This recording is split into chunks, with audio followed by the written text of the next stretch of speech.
আসসালামু আলাইকুম বন্ধুরা, আশা করি সবাই ভালো আছেন। আপনাদেরকে শুভেচ্ছা জানাচ্ছি আমার চোখে আগামী বাংলাদেশের অনুষ্ঠানে। আপনাদের সাথে আছে আমি মোহাম্মদ আব্দুল আলিম। তো বন্ধুরা, আজকে এই অনুষ্ঠানে আমার যিনি অতিথি আছেন তিনি আমার এক ছোট ভাই। তিনি পেশায় একজন ড্রাইভার।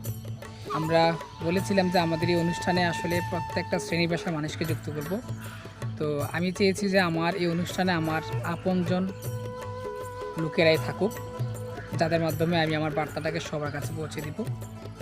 তো আশা করি আপনারা আমার সাথে সেই পর্যন্ত থাকবেন, এবং কি আপনাদের যদি কোনো মতামত থাকে, কোনো পরামর্শ থাকে, তাহলে অবশ্যই আপনারা আমাকে কমেন্ট সেকশানে জানাবেন।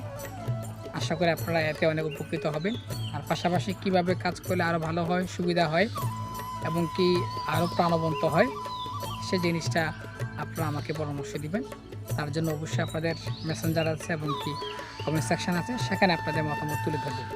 তো বন্ধুরা, দেরি না করে চলুন আজকে আমরা শুরু করি আমার চোখে আগামী বাংলাদেশের। আসলে আমাদের দেশ নিয়ে আমাদের গর্ব, এটা নিয়ে আমাদের অনেক সূচনা। আমরা চাই আমাদের বাংলাদেশটা আরও উন্নত হোক, আরও বড় হোক, বা অন্যান্য যে রাষ্ট্রগুলো আছে এর চাইতে তো আরও উপরও যায়, যেটা সবার চিন্তা ভাবনা থাকে না। যেটা আমার মাথা ভেতরে আসছে যে আমাদের যে জেনারেশন যেটা এখন চলতেছে, এই জেনারেশনে মোটামুটি সবাই কাজে বিজি থাকে বা ক্যাটাগামার থাকে, যে যেটাই থাকে, যে যার যার মতন করে চলতেছে। এখন দেশ নিয়ে আর কেউ ভাবে না, সবার নিজের নিয়ে ভাবতেছে। আসলে দেশ যে কী পর্যায়ে কোন দিকে যাইতেছে বা কে কীভাবে চলতেছে, আসলে এটা কারো দেখে না। হ্যাঁ, এখন আমরা নিজে নিয়ে ভাবতেছি, এখন দেশ কোন পর্যায়ে যেতেছে এটাও দেখি না, কে কী করতেছে এটাও ভাবি না। একটা সময় দেখা যেতেছে রাত্রে বাড়িতে ফিরবো এমন অনেক লোক আছে, সে চিন্তামুক্ত না যে আমি যে বাড়িতে যে পৌঁছাতে পারবো, যে আমার যে একটা সেফ আছে যেটা, এটা আমি চিন্তামুক্ত না। এরকম পর্যায়ে যায় রয়েছে আমাদের দেশ। আমি যদি চিন্তাভাবে যদি মনে করেন যে বাড়িতে না যেতে পারি, যদি আমি মনের দূর দূরে নিয়ে যদি বাড়িতে যেতে হয়, তাহলে তো মনে করেন যে দেশ তো এটা আর আগের মতো রইল না, এটা নিশ্চিত দিকে ডাউন হয়ে রয়েছে এখন। কারণ দেশের ভিতরে এখন যে পরিমাণ যে লুটপাট হইতেছে, বা এর চোখের সামনে সবার সামনে দেখা যেতেছে, এটা নিয়ে আর কোনো কিছু বলার নাই।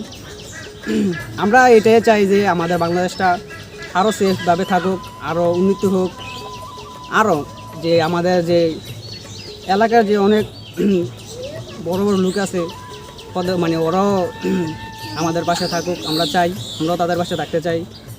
এটাই তাদেরকে জানাই আর কি, যে সবাই যাতে সেফভাবে থাকতে পারে। আমাদের বাংলাদেশ সবার বাংলাদেশ, এটা কোনো ব্যাখ্যা করা বলার কোনো কিছু করার নাই।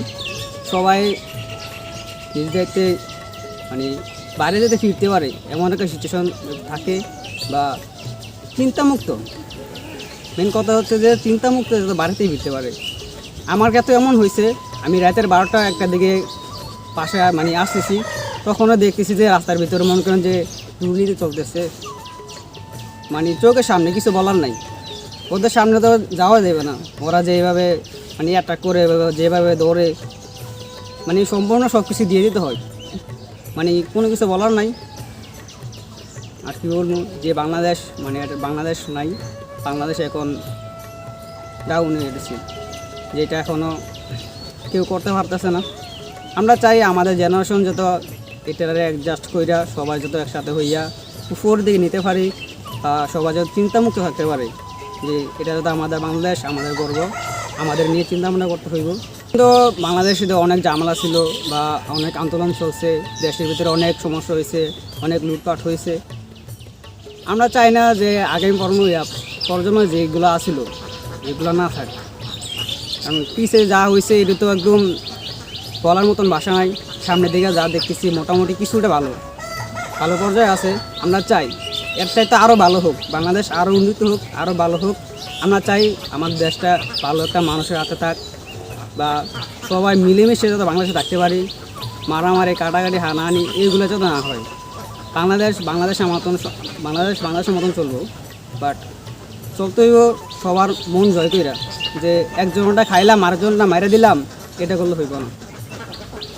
সবাই নিজ দায়িত্বে নিজের মতন চলতে হইব, আর নিজের সেফ নিয়ে চলতে হইব। আর যে পরিস্থিতির ভিতর সবাই এখন মোকাবেলা করতেছে, এই পরিস্থিতিতে মানে চলা সামনে দিয়ে খুব কঠিন। এরকম পরিস্থিতি মানে মানুষ চলে না। আর দেশের ভিতরে যে পরিমাণ যে পণ্য মানে খাবারগুলো, যে জিনিসপত্র যেগুলো দাম বাড়ছে বা বাড়তেছে, এগুলো তো মনে করেন যে যারা মধ্যবিত্ত ঘরে ফ্যামিলি আছে তারা তো মানে সম্ভব হয় না। যে মনে করেন যে এক সময় দেখা যাচ্ছে যে এই 1 কেজি গরু গোস্তাই না খাওয়ানো লাগে 800 টাকা 900 টাকা দিয়ে। আসলে দূর থেকে চাই থাকতে পারে, কিন্তু খাইতে পারে না।